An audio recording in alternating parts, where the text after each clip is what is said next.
My name is Eiebakke. I'm an artist based in Oslo and Gdansk in Poland. And I've been working with drones since 2007. As we all know, drones is not anything more than a generic popular term. It's not a classification, and the term has changed its meaning over the last century when it was first used for describing something flying. Before that, drone could mean, for example, during the Industrial Revolution, a lazy worker.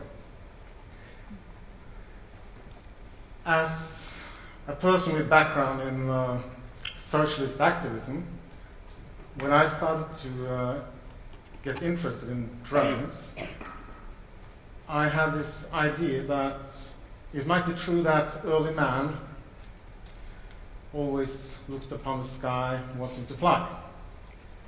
As a socialist, I believe that the reason was not to feel free like a bird, like our individualistic concept of freedom, but our freedom to gather information, to get new insights, to get overview for the collective. And I think that this is like a basic misconcept in our culture, that we connect freedom with only individual freedom, forgetting about the collective, forgetting about that human beings are collective beings. Another misconception in our times is that the drone technology is a new technology, while it really is a more than 100-year-old technology. And we started with a picture of Tesla's boat. It was the first radio-controlled vehicle. It was presented in Madison Square Garden in New York City in 1898. And the drone here on the photo is the Catherine-bug from the First World War. It was basically a flying torpedo. And an early example, the most successful example from the First World War, of drones. So knowing that drones, or flying unmanned vehicles, is not new technology, the technology has developed and expanded. And when Tesla, he was an enthusiast, and those early enthusiasts, they were quickly, not Tesla but others, absorbed by military powers. And this one is the infamous German drone, the V1, used against the United Kingdom during World War II. And it is the first sensor-based drone, and basically has many of the same qualities or dangers that are used in more modern versions in today's drones. Basically, the Germans needed to terrorize the British in getting negotiations to end the war on the West Front. Later on, after World War II, the Americans developed a drone program that was basically a result of a new military industrial complex and permanent war economy in the United States.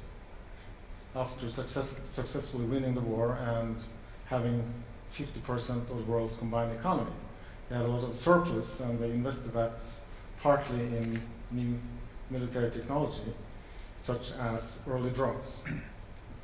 But it was not before 1960 when the American spy plane U-2 was shot down over the Soviet Union, first made in 1960, and it was headed from Turkey to Norway, by the way, that the American drone program was hurried up, because the Americans couldn't risk down pilots of the Soviet Union during the Cold War, and hence they were creating a new drone program that we see the results of today.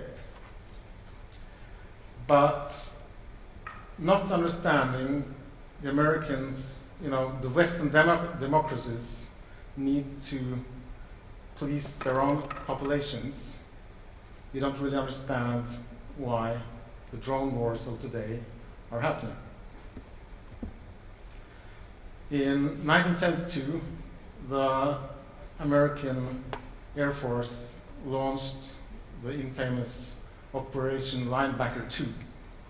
It was by order by the president, and they sent in their strategic B-52 airplanes over North Vietnam.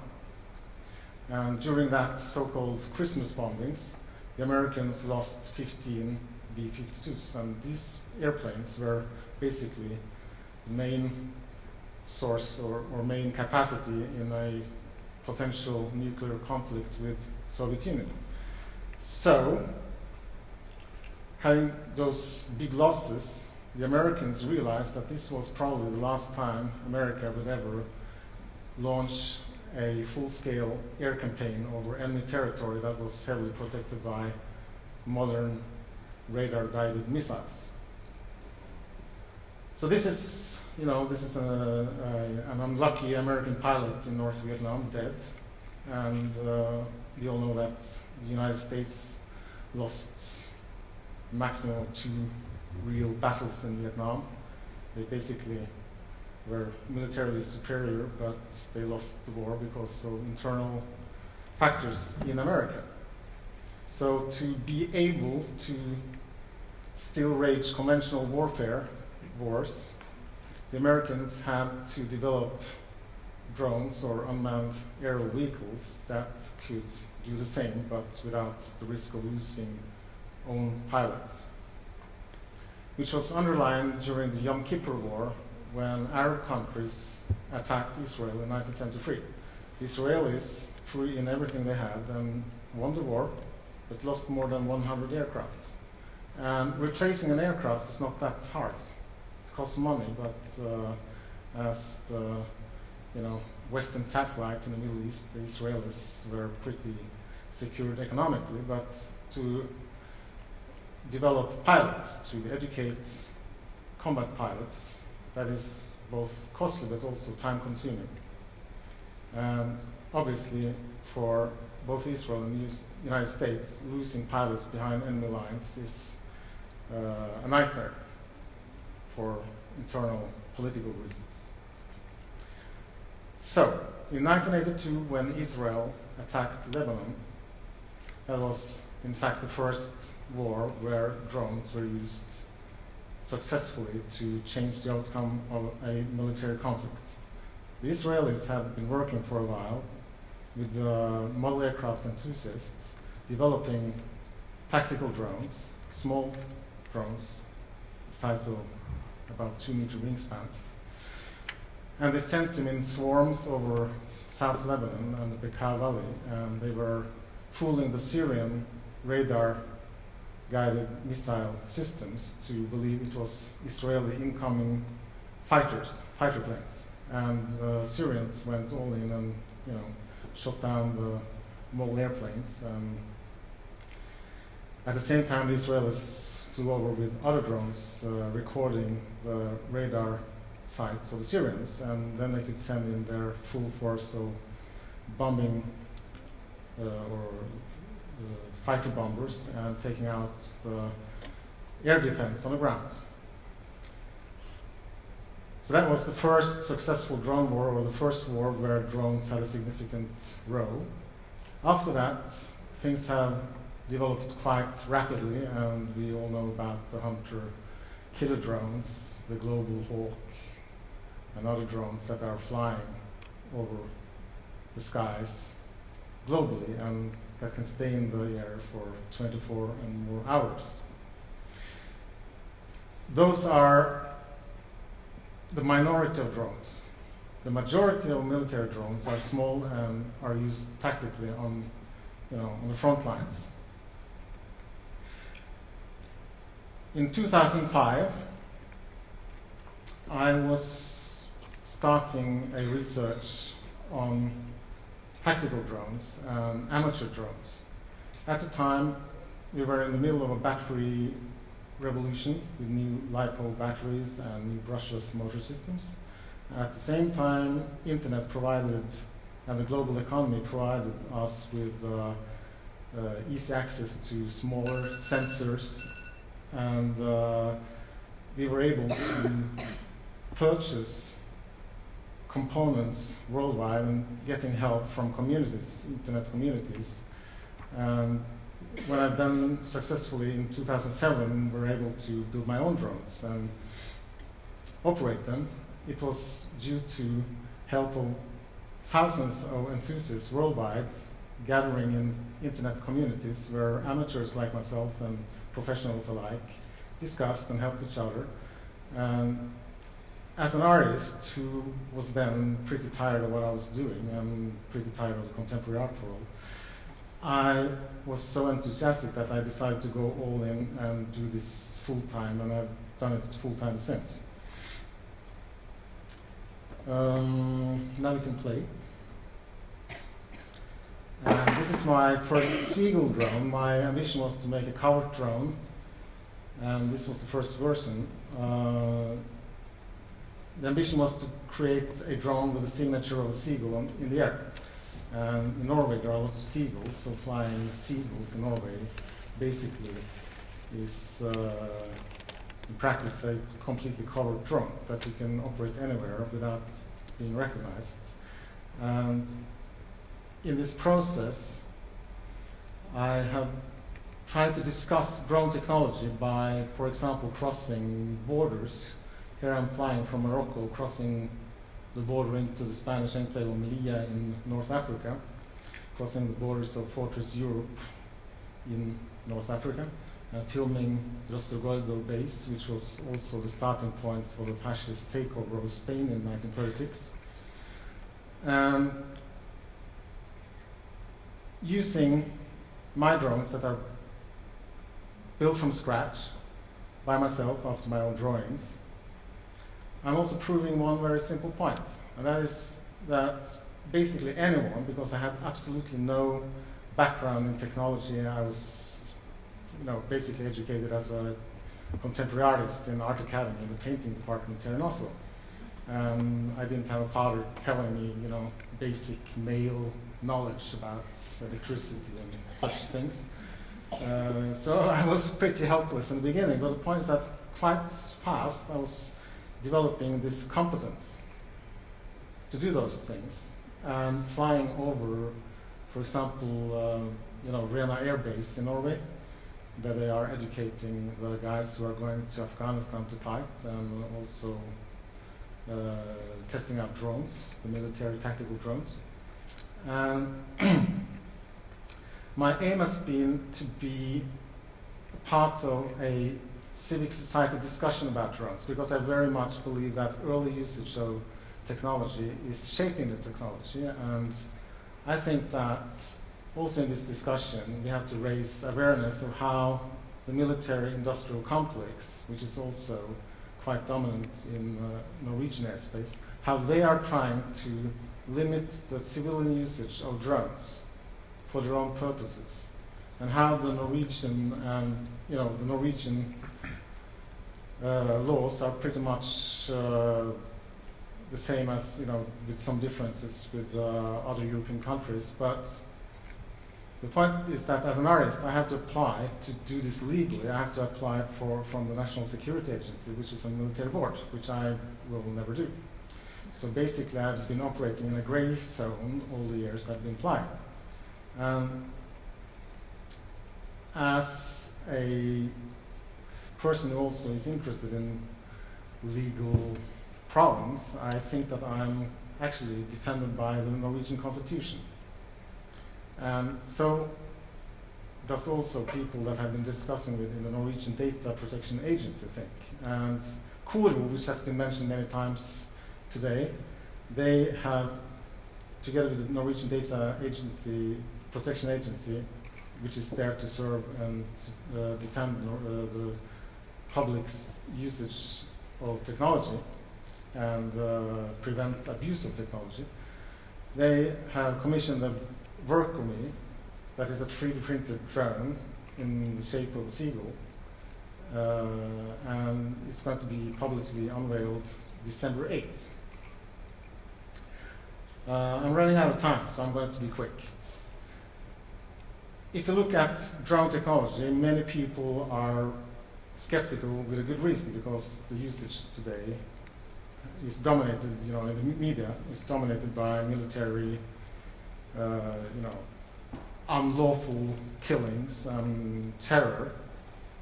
But in reality, more than 95% of drone usage today is civilian. And it has exploded since I started. The last couple of years, we have been able to buy ready-made systems that are pretty good. But if you really think about what a drone is, a modern drone is basically replicating our physical senses, our body. So, and all those senses are basically found in a modern smartphone. The GPS is mimicking our sense of place. The accelerometer is mimicking our sense of gravity. The gyro, our balance. And the camera is, of course, a sensor that represents our eyes.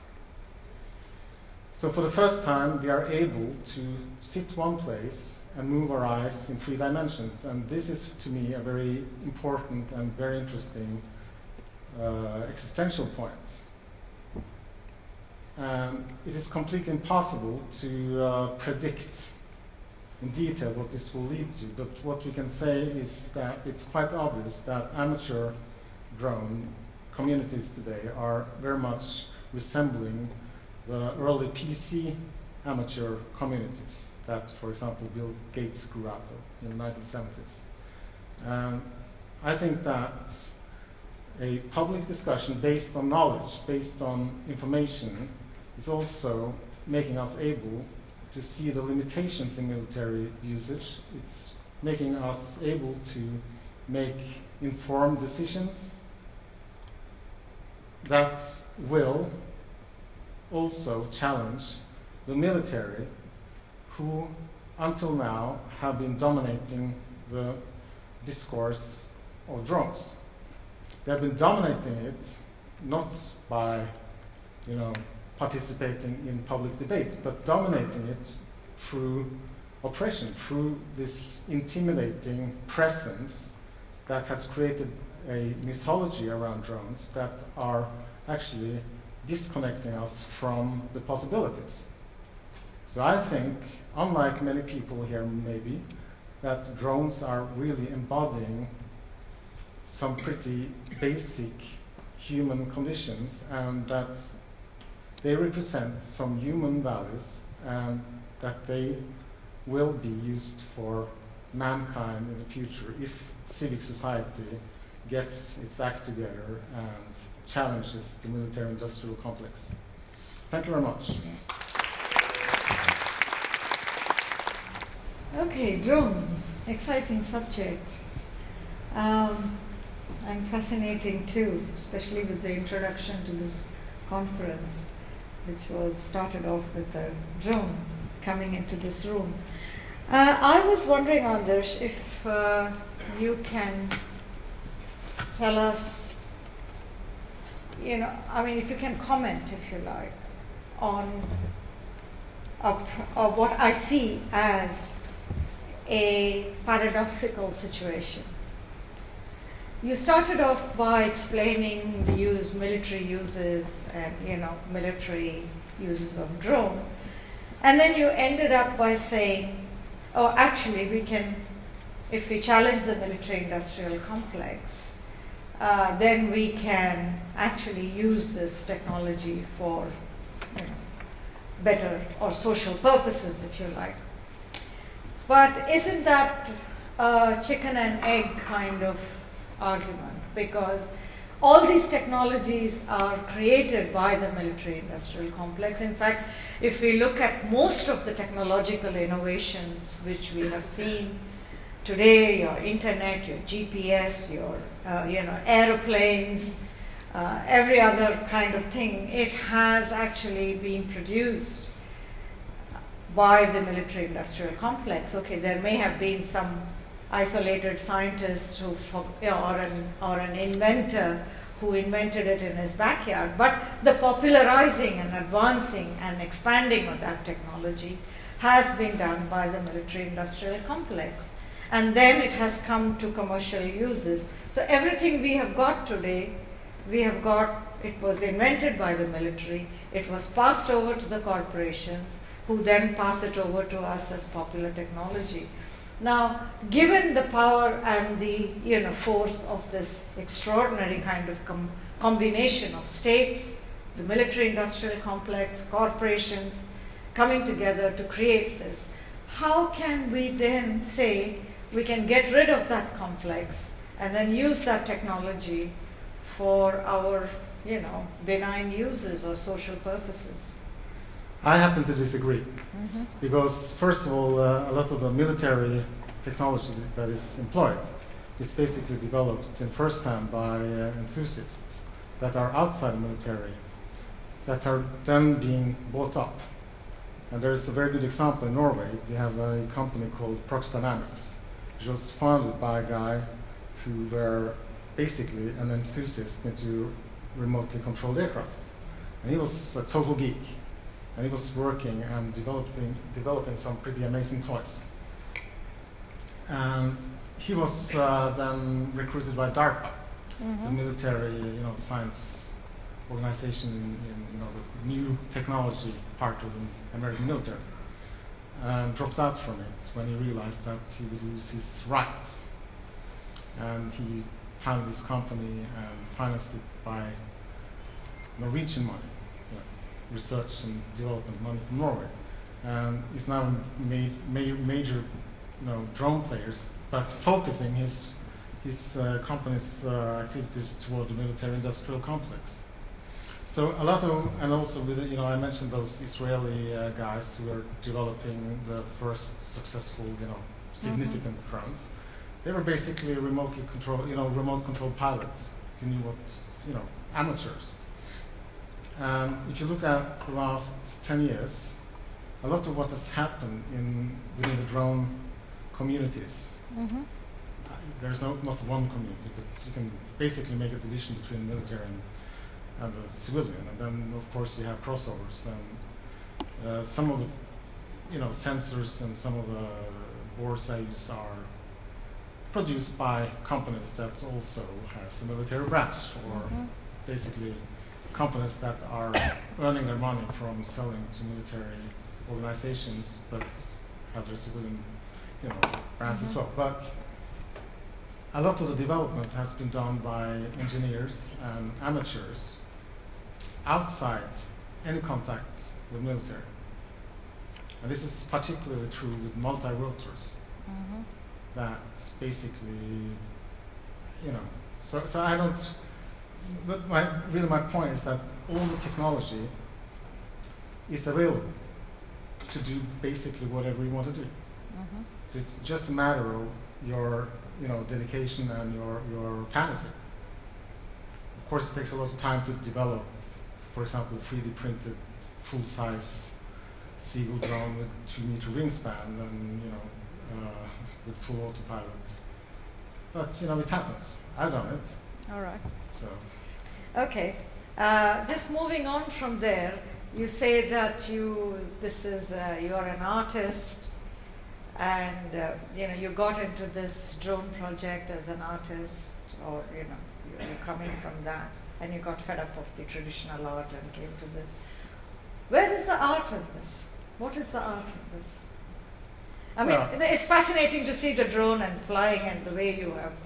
I make exhibitions that are comprising of drawings, installations. You can see the drones and you can see video projections and photography. So, but basically, I consider myself as basically a very traditional artist, in contrast to contemporary art, where the artist is basically working as an entrepreneur, making other people making their art.